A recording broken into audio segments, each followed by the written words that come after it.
As everyone knows, Alvin So's headquarters is located behind his mother's jewelry shop. Once it had been the storeroom, but Gracie So had let Alvin take it over for his detective lab. Now the cramped concrete walled space looked more like a police squad room. Tan Wei Ling's collection of criminal records bulged in box files stacked on a shelf. Photographs of sinister criminals stared down from the wall behind her desk. The room had two doors. One led into Gracie's shop and was always kept closed. The other was the official entrance to Alvin's headquarters. It led outside into a car park. Beside it on the small window was a big sign designed by Mars Wang on her computer. It announced So and Co. investigators. We investigate anything, no case too big or too small. One Saturday morning when Alvin and his investigators were meeting at headquarters, a knock sounded on the car park door. Everyone looked up in surprise. "We are not expecting visitors, are we?" Alvin asked. When no one replied, he got to his feet. "I'll see who it is. Maybe it's someone collecting for a charity."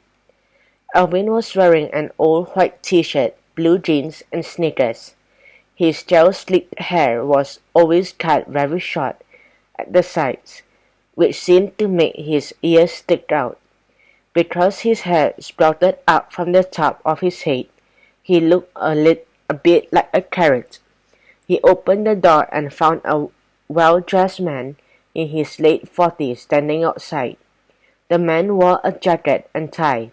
His face was smooth and unwrinkled, and Alvin's first impression was that of someone who ate and lived well. "Good morning. I am Dr. Eugene Chan. I'm looking for Alvin So." Alvin frowned. "But I didn't call a doctor. I'm not ill." Dr. Chan smiled. "That's good to hear, but this is not a professional visit. I am actually here to seek your help." When he became aware of the other investigators sitting inside, Dr. Chan apologized. "I did not know you were busy. Are you available to talk to me now, or should I come back?" Alvin snapped into action. "We always have time for a new case." "Dr. Chan." He held open the door and the doctor stepped inside. "Let me introduce my team," Alvin said. "This is Tan Wei Ling." Wei Ling wore glasses and her trademark white t-shirt and blue jeans. Alvin stole a quick glance at her thin arms, noticing that her new muscles seemed to have grown even bigger thanks to her regular sessions at the gym and karate practice. While Alvin thought the muscles suited her, he would never say so to her face, nor would he ever praise her dedication as a detective. Wei Ling shook hands with the doctor and reached for a pen and her incident book, ready to take notes. Azizu jumped up and shook hands too. "Hi, I am Azizu." He wore a hoodie and his favorite body shorts, with a cap sitting back to front on his head. "What kind of doctor are you?" "I am a heart surgeon." Azizu gave a low whistle. "So you cut people open and fix their hearts?" "Awesome." He fiddled with his cap. It was a habit Wei Ling detested. She had a beauty spot on her cheek. When she was upset, a little muscle beside it twitched and made it bob up and down, as it was doing right then.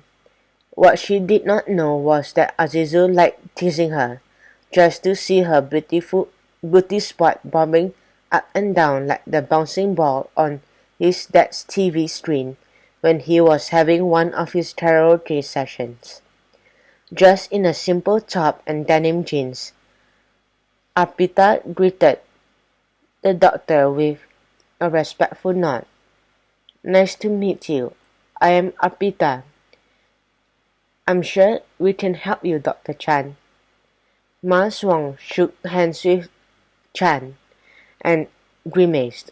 I am Mars, and I am scared of operation and the sight of blood. Mars was wearing a jet plus jet Riley tank top in classic toupee, teamed with chartreuse steel pants and Adidas shoes, topped by a black Albus Lumen Isa leather bucket hat. Next to Mars sat her boyfriend Rafe. Rafe was Alvin's best friend and chief investigator. His real name was Rafferty, but everyone called him Rafe. He was so handsome he looked like a member of a boy band. Rafe had been shopping at Jack plus Jack too.